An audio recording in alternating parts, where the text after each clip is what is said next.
The sick employee. Cycling is a lovely way to get around The Hague, but it doesn't quite work when you have important guests to drive around. So our ambassador here employs Henk, a driver who knows the streets of The Hague like the back of his hand.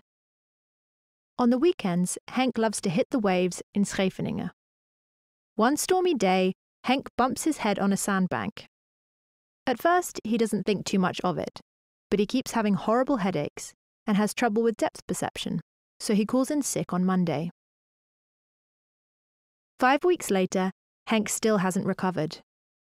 While on sick leave, the embassy is supposed to pay him 70% of his salary and assist with getting Henk back to work.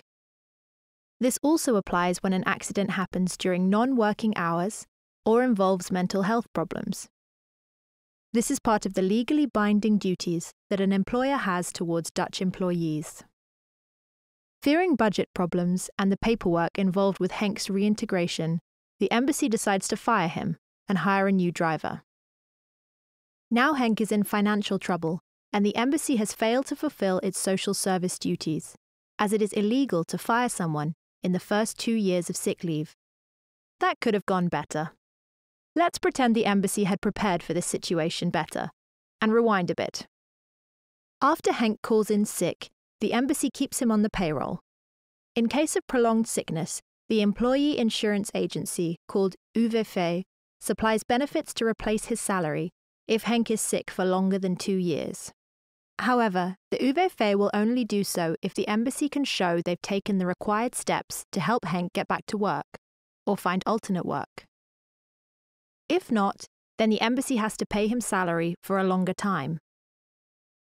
Knowing that the Dutch social security system is complex, the embassy enlists an administrative office to guide them through the process and do the paperwork. The office keeps contact with occupational health and safety services, called Bord&Stift, and Henk to arrange his reintegration into the workforce.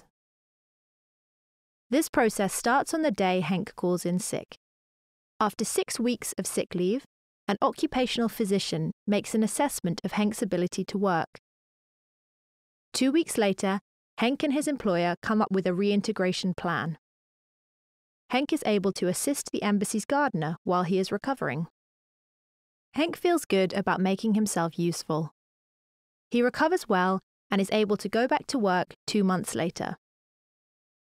Like Henk, every employee should have a safety net in case of sickness. As an employer, you play an important part in this.